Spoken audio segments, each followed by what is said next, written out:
Got Illinois State this week, 7 o'clock here back at the Castle. Excited to be back home for a couple games. Illinois State comes in, coming off of a big win against Western Illinois. They basically stymied them pretty well, held them to 72 yards rushing, I think a total of 211, possessed the football for over 40 minutes, and played really well. I think when you look at their football team, they obviously have a good coach and Coach Spack, well-coached team, very well-coached in special teams areas, all phases there. Offensively, made a conscious effort to run the football last week. Got the run game going, was able to possess the football there. At the same time, they, instituted a new quarterback there. Did a very good job of managing the game very well. Have some speed at receiver and a pretty good group, big offensive line. Some really big guys really across the front, some transfers in there and some other guys. So a good group there. Defensively, like I said before, had a great game last week, played very well. I see a football team that's getting better every week. Relatively late in the Ball State game. We all know how good Ball State is. Ball State beat Virginia last week pretty good. Really had a lead and was in that game till late in the game. So, much like the other two teams we play, they had played some pretty good teams in the non-conference and played fairly well against them. So they'll be excited to come in here and play. Expect to have a packed house, hopefully a lively bunch on third down so we can create some noise, and just look forward to being back home. Coach, statistically, their defense had been challenged in the first 4 weeks. What was the difference last week? What made them more effective? I think, I don't know if it's necessarily a personality change as far as just overall from a team standpoint, as far as making an effort to run the ball, possess the football, keep your defense off the field, or, they got some guys in some new positions and they may have settled in, I think last year they had 7 guys on their football team from last year's team sign the NFL contract, get an opportunity to play in the NFL. They lost a lot of really good football players, so they had to replace some of those guys.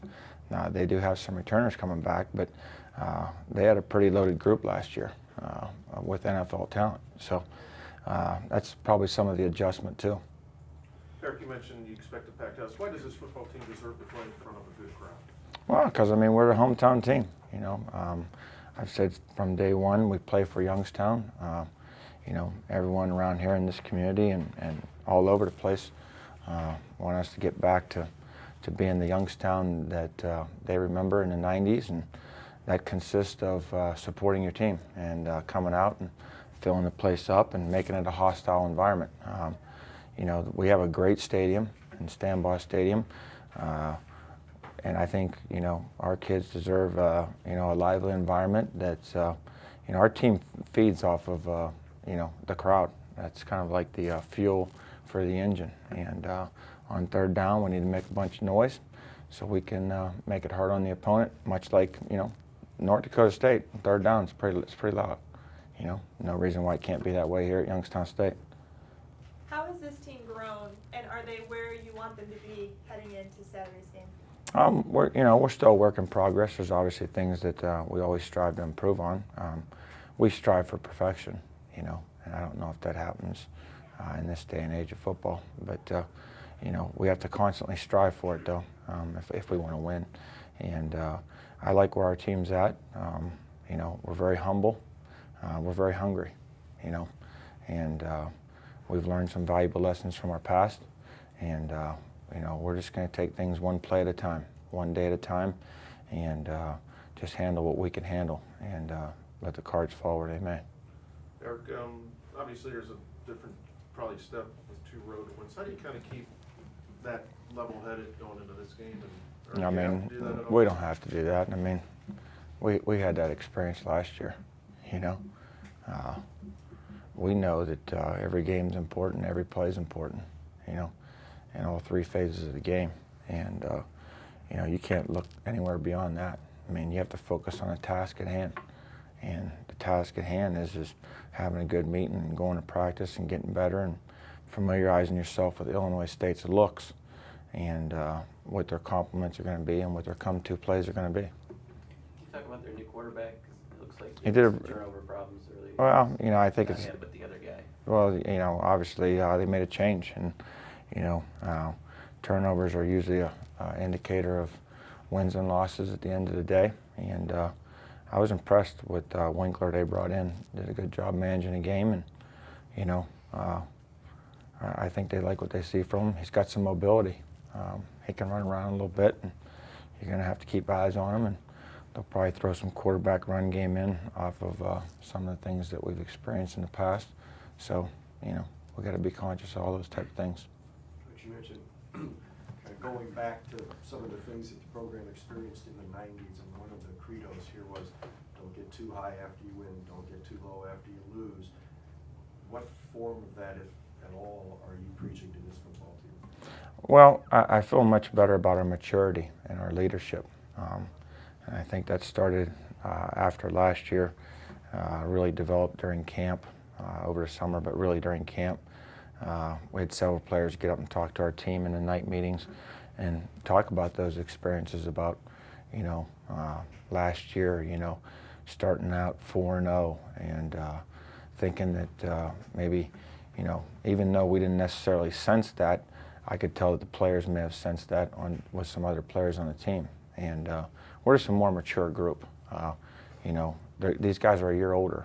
We were still playing a fair amount of young guys last year. You know, some of those key guys were sophomores. So our leadership's better, and you know, I preach it nonstop, but our assistant coaches preach it, and our leaders on our football team are preaching it. And they're doing a good job of policing our team and keeping things in check and in perspective. I know we ask you every week, Bellamy and Hines, you know, got a couple carries last week. Mhm. What's the status of Bellamy first of all? You know, Bellamy had to take a personal leave of absence from the team.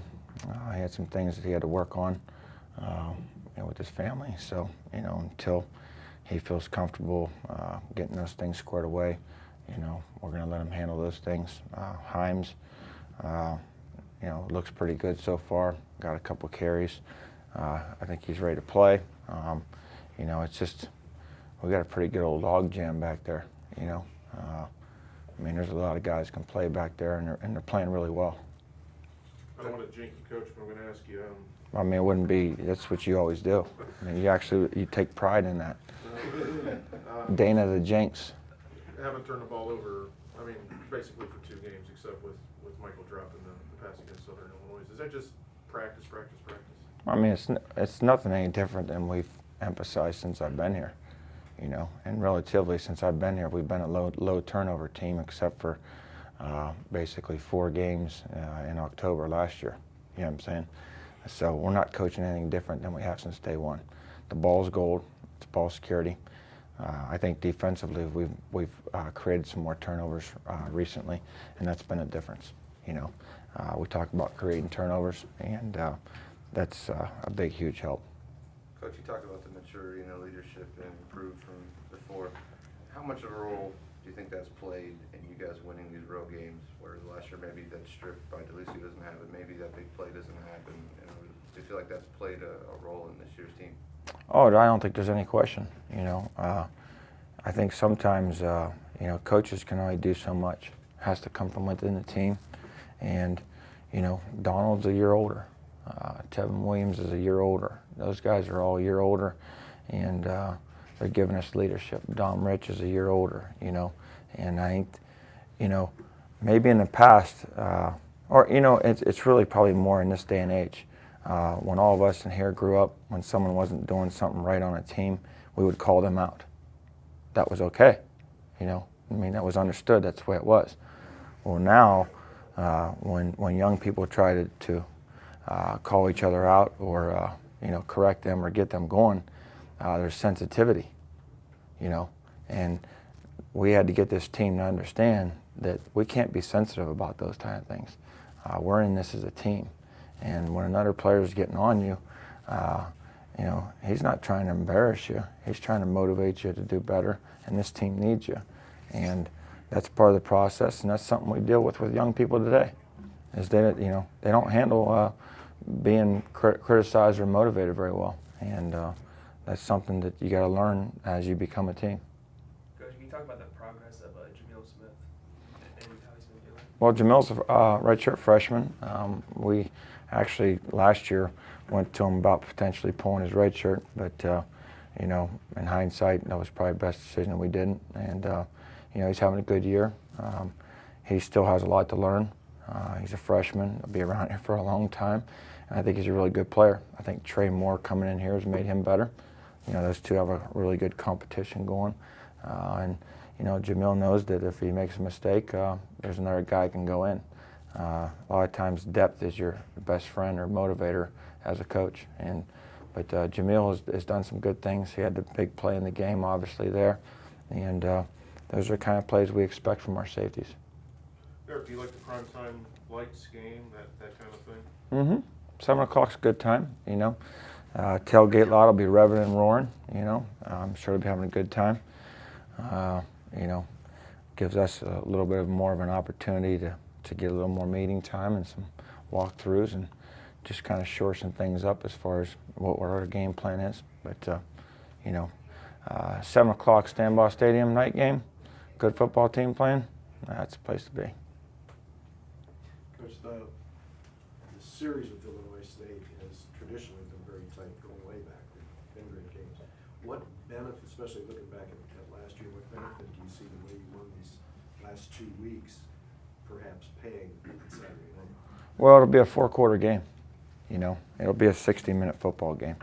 And every game we've had with them since I've been here has been that way, And you got to play all 4 quarters. And, you can't play 1/2, can't play 3 quarters, can't play 58 and a half minutes or 59 minutes one time. Actually, it was 59-53, I think it was, or 59-51, That was the day I tried to jump out of the plane. Fortunately, it didn't take off yet, but, that was all part of the process. And, it's the way it is. It's reality. I like where we're at. We'll go play, work on getting better today. But these guys are in a situation where I'm sure they feel like they have to win. Just like us. And every game in this league, you got to win. I mean, it's a must-win. It really is, because of just the way the league is. I know you don't pay attention to the polls, but you made a nice jump if you didn't know. Do you think the program's getting noticed around FCS football? I don't even know. I don't even care. You know what I mean? The only thing I care about is getting better today and having a good meeting and handling our business. Rankings, ratings, stats, all those things that are sometimes fun to talk about. They fill your head with things that are irrelevant to the way you actually play. If anything, they're detrimental. Does North Dakota UNI game this past week an indicator of how tough this conference really is? Yeah, Northern, you got to think about this now. Northern Iowa beat Iowa State. Iowa State should have beat Texas last Thursday night. You know what I'm saying?